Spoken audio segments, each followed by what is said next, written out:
Hello beautiful people, my name is Bridget and welcome back to my channel. Hope you're all having an awesome day. And today's video, I don't know, I feel like it's already cursed because in preparation for filming today's video I broke my beautiful butcher mirror, cleaver mirror, whatever. So today's video might be cursed, we'll see. I don't like talking about controversial subjects or drama or anything, but this has just been on my mind and I wanted to talk about it. So today we're going to talk about Jeffree Star selling his yak meat, like his pet yaks, into meat and such and all that. And then we're also going to talk about Kim Kardashian wearing Marilyn Monroe's dress. I have a lot of feelings about that, especially now that it's been proven as damaged and I knew beforehand that was going to happen. But anyways, let's get started. I am not a drama channel. This is not a drama topic video. We are all free to have our own opinions on these things. I just want to chit chat about things I hear about and I just want to talk about. I don't have anybody else to talk to it about, so here we are. You know, I already feel like I was having some bad luck and then I broke this mirror when I was going to talk about Jeffree in a video. So is that a bad sign? Probably. Something came loose in the handle. But you know, regardless, I'm gonna do this anyways because I'm not scared of myths and stuff. I might get 7 years bad luck, but you know, I think I've already had 7 years of bad luck in the past and we worked it out on the other side, so it's all good. Is that really a thing people still say, that people still believe in bad luck from like breaking mirrors and stuff? Because in which case I should be cursed with bad luck for all eternity because I've broken a lot of mirrors just accidentally. I'm a very clumsy person.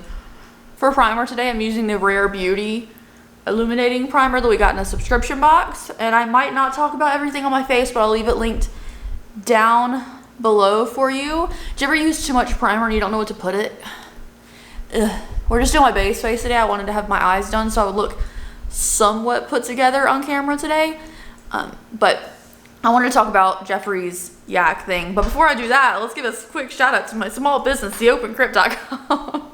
I do have a small business, theopencrypt.com, where I make and sell a whole bunch of things. There is a site-wide sale going on right now, 15% off everything with code DEAD at checkout. Just use the word DEAD in the little save coupon area and apply that code. It'll save 15% off of everything, no exclusions of any order of $15 or more. So thank you. If you haven't checked it out in a while, maybe there's some new stuff you'd want to check out. And let's do the foundation, the Pretty Fresh from ColourPop. So firstly, this whole thing started a long time ago. Jeffree was filing for things under like a trademark of butcher shops and everything. He was putting a whole bunch of different facility names in trademarks so that no one else could use it, and that's what he said it was for. He said, like, these aren't going to be facilities we use necessarily. It's just going to be things so no one else messes with his intellectual property. The Star Yak Ranch name, which I totally get. Protect yourself against people using your name. I get that, which made sense. And he also has been always posting about how his yaks are his pets and that he loves them and he's always hugging on them and pictures and stuff. And I thought this was a really good move for him. You know, get out of LA. Wyoming of all places, so like, why Wyoming? And then, like, you know, stay out of drama, have your pets and live your life. I thought that was a really good move for him, especially because he hasn't been in drama much as of late, which is nice because who needs the negativity in their life, you know? But then it turns out that he is selling the yak meat, which he said they're his pets and he's taking pictures with them and he's showing them off and then he's eating them. That's just a whole weird thing, you know? Like, I wouldn't eat one of my cats. That's weird. I know yaks are not the same as cats, but like, I hear they have personalities and stuff. I don't know. I feel like if you know an animal, you shouldn't eat it unless it's for like survival. For example, I wouldn't eat little Poe here, who won't stop screaming over nothing. So people were just confused when it came out with him holding packs of yak meat, talking about selling them at local venues and events and stuff. First of all, I don't see Jeffree at like a farmer's market with a stand of meat selling packs of meat. I don't see him doing that. I'm sure he has employees for that. But the whole idea of selling it locally as like a test run situation makes sense. But everyone is like, aren't those your pets? are you eating your pets? Sir, you're posting about your yak steak. Were you hugging that yak last week? And then Jeffree came out saying that they are not his pet yaks, that he has other edible yaks, and that are made or raised for slaughtering, which I don't know how old a yak has to be slaughtered. But a year ago, he was saying that he wasn't doing the butchering. He wasn't, these are his pets. He's not going to do any of that stuff. And now it's coming out that he has yaks for pets and then yaks for food. And I don't know how you said that distinguishing factor. Like, let's say I had a whole bunch of chickens, right? And then I decided some I like you, you're going to be pets, and some I don't like you, you're going to be food. How do you make that distinguishing factor of which ones are food and which ones are pets? Which ones you're going to show off on social media as like, I love you, you're my animal? And then which ones are you going to consume as lunch one day? Like, that's a weird distinguishing factor. How do you make that distinguishing? How do you distinguish that? Like, is there a certain caliber of yak that he prefers to be pets? Does he only like the white ones and the creamy ones that I've seen him post with? Does he like the light colored ones as pets, and then maybe like ones with like a lot of pattern, they're food yaks because they're not as like solid? I don't know. I just think that's really weird to be like, I would never eat my pet yaks. These are other yaks. Like, what's the difference? They're all yaks, and they're all animals that you've decided you love and want to consume at the same time. Like, I know people were saying like, oh, his brand is cruelty free and vegan. Why is he selling meat? To me, that's a whole different situation. Like, I eat meat, right? But majority of my makeup is cruelty free makeup. I don't feel like that's the same thing. I feel like he can consume meat and then sell cosmetics for your face that aren't animal based. I feel like that's a whole different thing. Now, I know Jeffree is a businessman. He had fashion lines back in the day. He has Jeffree Star Cosmetics now, and he has his own accessory lines, a whole factory for merchandise for him or other influencers and celebrities and such. And he has Star Pets too, and Jeffree Star Skincare. So he has a lot of businesses. He's a business person, which I feel like is fine. But I didn't see meat being like a thing that he would do. But at the same time, I get it because it's Jeffree. He's going to make every dollar he can. So I don't really think we should be surprised. It's just surprising that he's posting that these are his pets.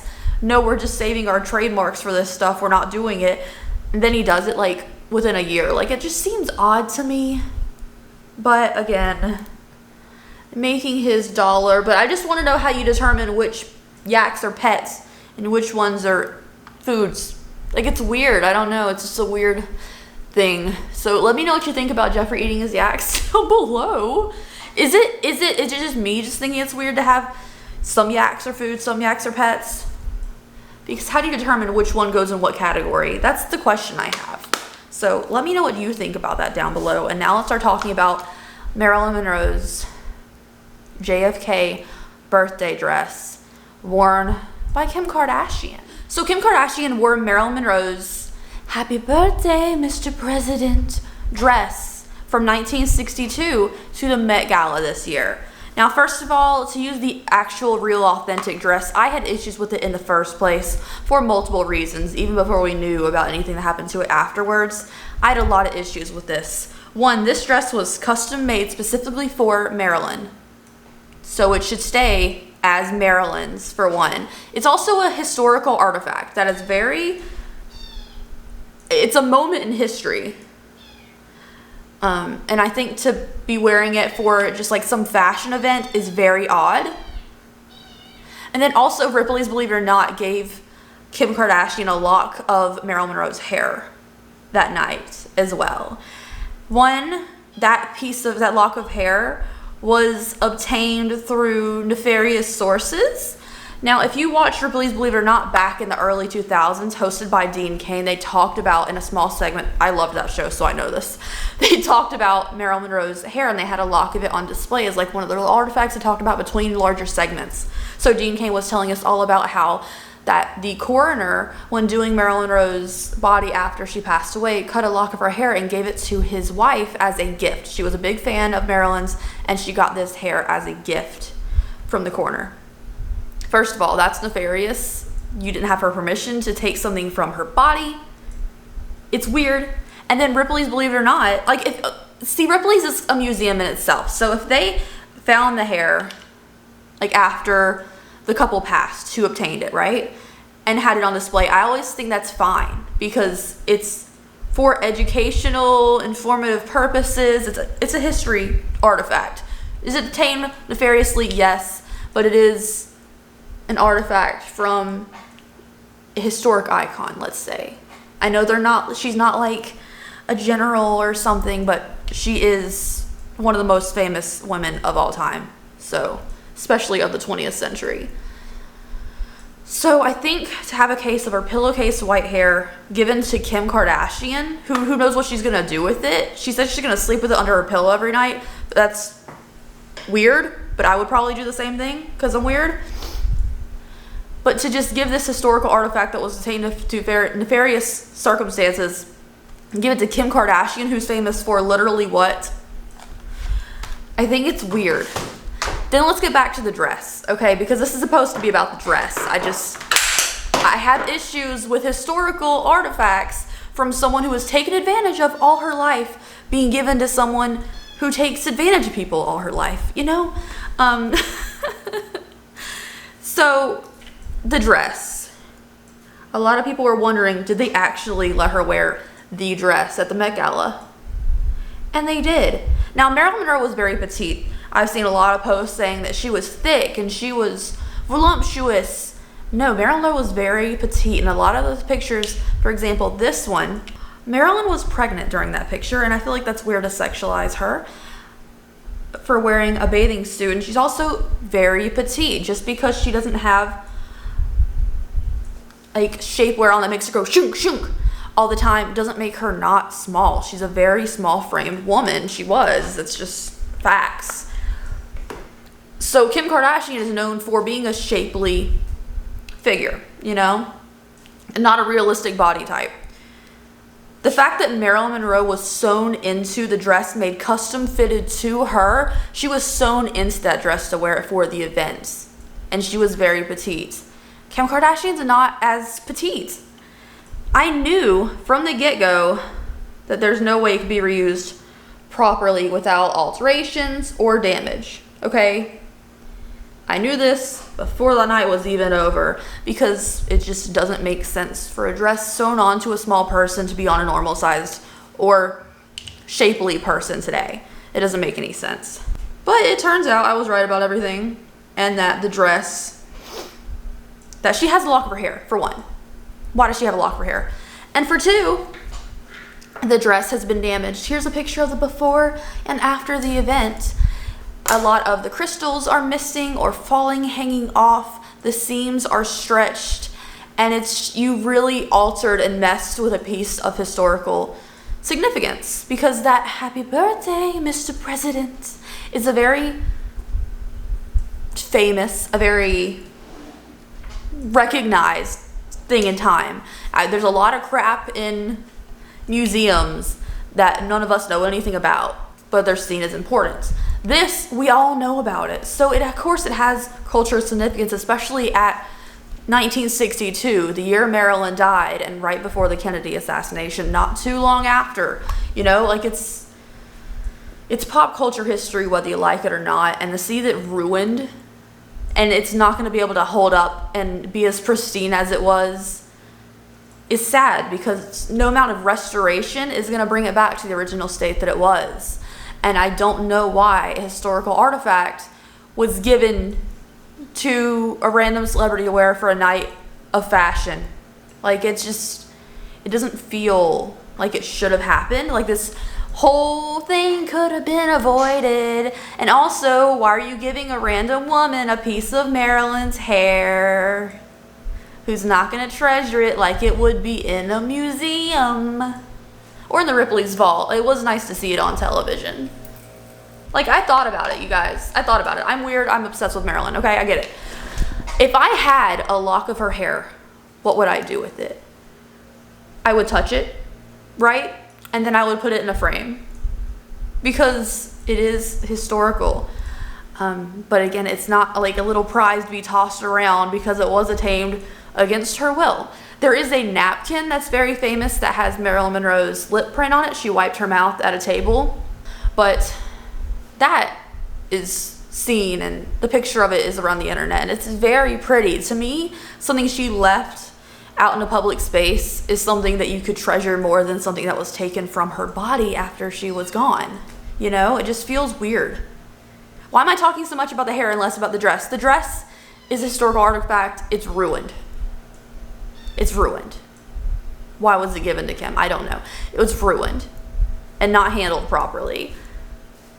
It's ruined. Like, there's no getting around it. Let me put my lips on and I'll do the outro, you guys. Alrighty, guys. So thank you for bearing with me during this weird lighting situation today. He's covered in pee. He's covered in pee. Yeah, you. Thank you for bearing with me during this weird lighting situation today. I wanted to film something for you guys. I just wanted to chit chat, honestly. But I'm still working on building my new set situation. So thank you guys. That video should be out soon. Maybe tomorrow for you. I'm not sure. You know, I'm going to try to work on it tonight and finish it up. So we'll see. It should be out soon for you guys. But thank you guys so much. I hope you enjoyed it. Let me know your thoughts on both these topics down below. And also, I think I want to do this as a series. I don't like talking about controversial things, right? But like things that don't really matter. They matter, right? They matter. Like ruining a dress and eating your pets matters. But it's not like, ooh, my God, spill in the drama, you know? I don't need any of that in my life. So anyways, let me know if you have a name for the series down below. I thought about makeup and murmuring. Or like beauty and bull. So let me know. Anyways, thank you guys so much. I hope you enjoyed it. And I will see you in the next video. Have a great and safe day out there wherever you are. I have to feed this baby.